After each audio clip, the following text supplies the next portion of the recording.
Okay, so let's find the loads on the perturbed shape. Once again, it's the centroid of the load left of the hinge, the centroid of the load to the right of the hinge.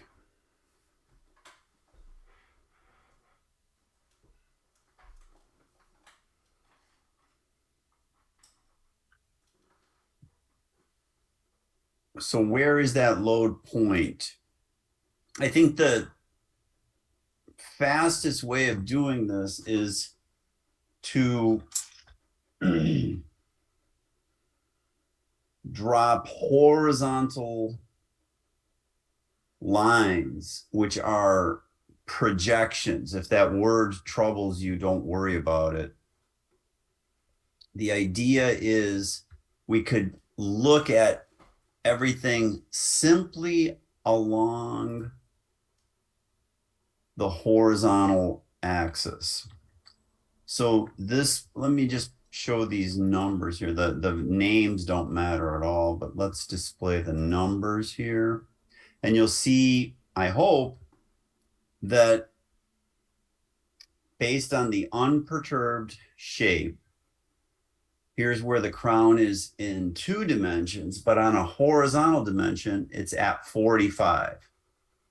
The right side is another 45 away horizontally, so that's 90. So I split this into 2, right? Let me just hide that for a second. And you'll see how I did this. I just simply split it in 2 by finding the midpoint. Here to here, here to here. And now that is where the centroid of that left side of the load is from a horizontal point of view. It's uniformly distributed horizontally. So that's balance point. That balance point is at the midpoint. Where is it vertically on the arch? Well, I just shoot up a line vertically from here to here and here to here. Boom, that is load point 1. So intersect that previously defined mathematical curve that is saying arch on the left and another vertical line on the right side of the crown intersecting the mathematical expression for the arch on the right. I hope that's okay. If it's not okay, let me know. Let's do the thing that we've been talking about pretty much the whole lesson. Chords. We love chords. Now we will find a chord to that load point from the left pin and from the right pin. Again, loads are on the unperturbed shape. So let's call that a centroid left chord or something like that. And then let's call this one centroid right chord, something like that. Having these values is critical because now I can create a circle centered on left. Radius is that centroid left chord. Oops, I mistyped. Oops. Okay, one more time. Circle centered on left. The radius is centroid left chord. It's right there. I just couldn't read my own typing. Okay, and you could immediately see that it passes through load point 1 as it has to, but it also defines load point 2. Excuse me, load point 1 prime, the perturbed load point. And that is what we do. It's not super hard, I hope. let's do it on the right side. The only difference is that the center of the circle has to be on right prime. Otherwise, you'll end up back on the unperturbed. So I hope that's super obvious. Circle, center, and radius. The radius is centroid right chord. And I was centered on right prime, not on right. And you could see it establishes the second load point in the perturbed configuration. So we're almost done. What's next? We need the lofts. And I actually have the loft here, but let me just hide it so you'll see how to get it. You could do the Y values. That's the fastest way of doing it. Let's write down loft left. Left loft is the Y value of load point 1 prime minus the Y value of load point 1. As always, that's what we do. Let's look at that as a number. It says it's 1.93 for this perturbation. Let's do it as a segment, which is more clicking, but also more visual if you're coming back to your script later in life. I think this segment version is easier to remember.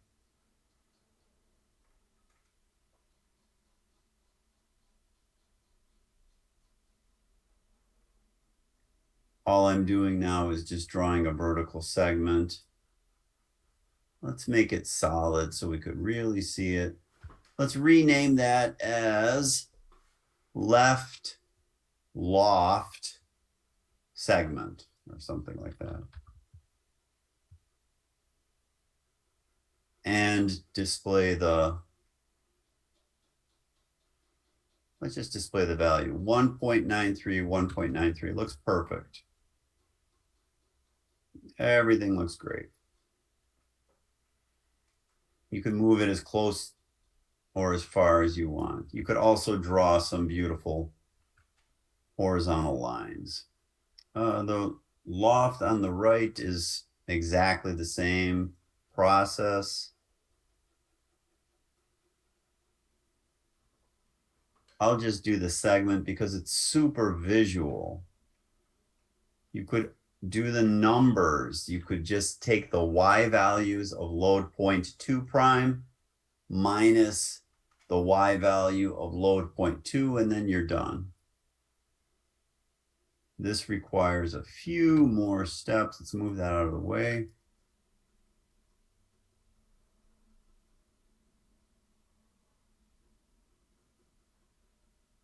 And finally, we'll put in a segment in here and call that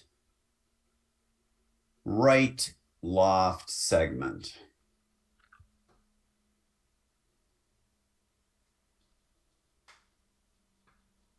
Okay. And then finally, we're almost done. The last thing is the unknown. And our unknown, you could see what it is. It's the vertical reaction on the right-hand side. So we'll just say you don't have to say unknown, but I'm just trying to be consistent. Unknown vertical reaction on the right-hand side is force 1 times loft on the left side plus force 2 times loft on the right side, all divided by delta. But I'm not there yet. I got to get the forces. So what are the forces? Do we have those forces? No, we don't. So remember, it was a uniformly distributed load. How much is left of the crown? It's this distance. Let's call that distance left or something like that. Obviously, it's 45, but hardwiring the 45 is a terrible idea because it doesn't allow you to change the problem. The essence of parametric design is changing the problem. So if you, oops, I made a mistake there. If you work through this example with me, which you should be doing, I hope you're doing that. Is that what you're doing there?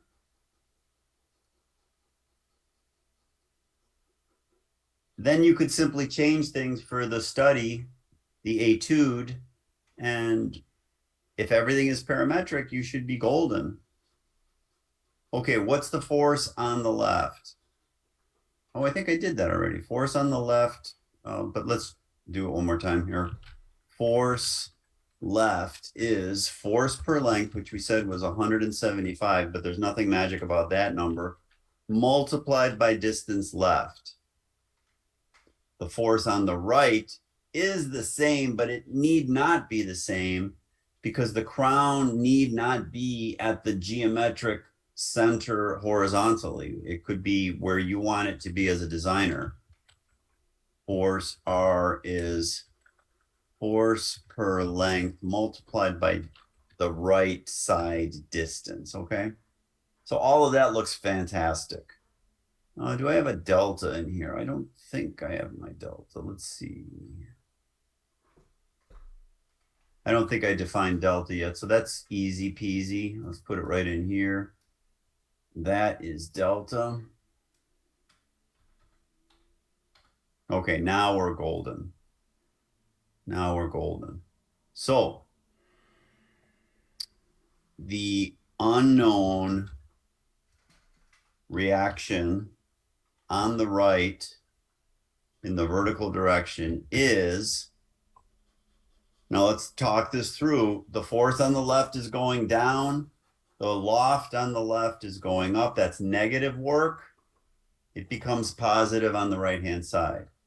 The force on the right is going down. The loft on the right is going up. That's negative work. It becomes positive on the right-hand side. That's not always the case, but we've had a number of examples where it is the case. So we'll call that force left times left loft or whatever. I'm looking at the algebra window, so I don't have this memorized. I'm just reading my own script. Force on the right times right loft segment. I see it right here, right loft segment. Okay, everything's blue, so I think I'm legal. Divided by delta. This is the modern method. We have to divide by delta. Okay, I don't have a theoretical answer here. I could get one, but I don't want to. One of the fun things that you could see though is, you know, does it blow up? It looks like it's about 7,000 and a little bit. So have your engineering buddies come up with the answer here. Yeah, that's a great challenge. Say you'll buy them an espresso if they get it right the first time. Okay. Let's go back to the PowerPoint for the last few slides, and we will not go back to the script, but what I want you to do is make sure you understand this. So ask questions if you don't understand anything. Let's do a quick recap here. What I did on this slide was establish horizontally where the centroid of the load is left of the crown and I established horizontally where the centroid of the load is to the right of the crown. It need not be symmetric. It happened to be symmetric in this example. So the centroid is halfway between the left and 45. And then the other centroid is halfway between the 45 and the 90. So it's pretty visually obvious. How much load is coming down on each side, I hope is also obvious. It's that force per length multiplied by those distances. Each of those distances happen to be 45 in this example. They need not be for you. And then I drew chords emanating from the unperturbed left and right pins to those centroids. Remember how I found those centroids? Just by shooting up vertically and intersecting with the arch. Then I used those chords of the loads to establish where the load is on the perturbed shape. And then I got the loft on the left side and the loft on the right side. Both of those are negative energies.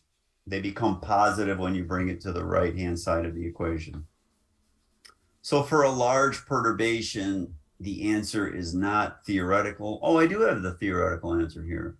7087. And I think that's roughly what I got in the a minute or so ago. So yeah, that was lucky. Not lucky.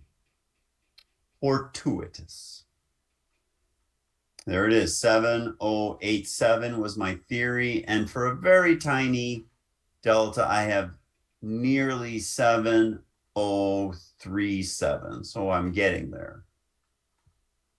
Find out what your challenge, your challenger will get at the espresso shop. What do we want for the assessment? I want you to create a two-member arch.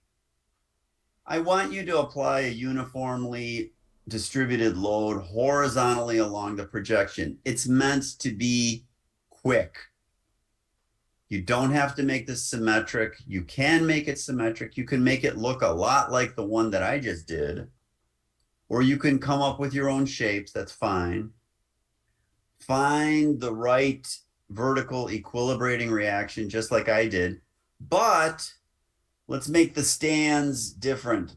The stands where the fans are sitting in the stadium. So let's put the stands on the left-hand side, like make the left pin higher than the right pin, and make sure you understand how to create that shape, because you have to recreate that shape in the perturbed configuration. So what I did was something like this. This is what I would like you to do. It doesn't have to look exactly like this, but something like this. The left side is higher up than the right-hand side. I'm looking for the right reaction, so I perturb the right reaction. How do I do that? Well, I drop 3 points. Those could just be literally dropped on the screen. There's nothing magic about them. However, I would like you to make it fairly large, like a sports facility or a train station or something big, something dramatic. I don't want you to make a straight line from the support to the crown. You could do 2 straight lines, that's fine. Or you could do a curve or something, but I want you to recreate that shape, and that's slightly fussy.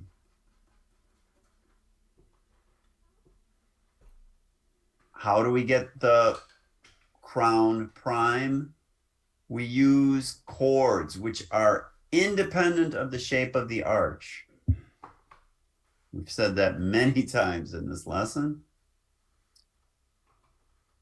We can create a graceful arc using this technique of a rise, which is like the crest of a wave. The crest of that wave need not be the same as the crest of this wave. It could be the same, it could be different. You are the designer, you can control it. Then circumcircular arc, that's a great word. Easy to do just with 3 clicks. A second circumcircular arc. Find the perturbed crown. That has nothing to do with the arch shapes. It's only based on the 2 chords. Find the centroids of your load. Find where they intersect your new arch. Establish those 2 chords, just like we did before. Recreate the arch in the perturbed configuration.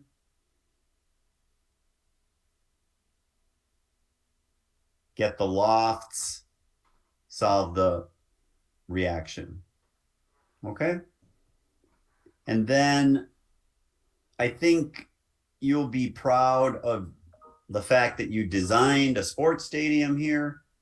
You could put in some fans, some soccer players, whatever you want, some flags. Make it fun.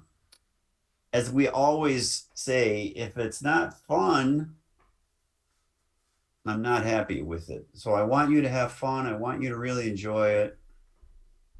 I want you to be creative. If you're worried about something, let me know. I'm looking forward to seeing your stadia or your train stations. Okay? Great. Thanks again. Bye-bye.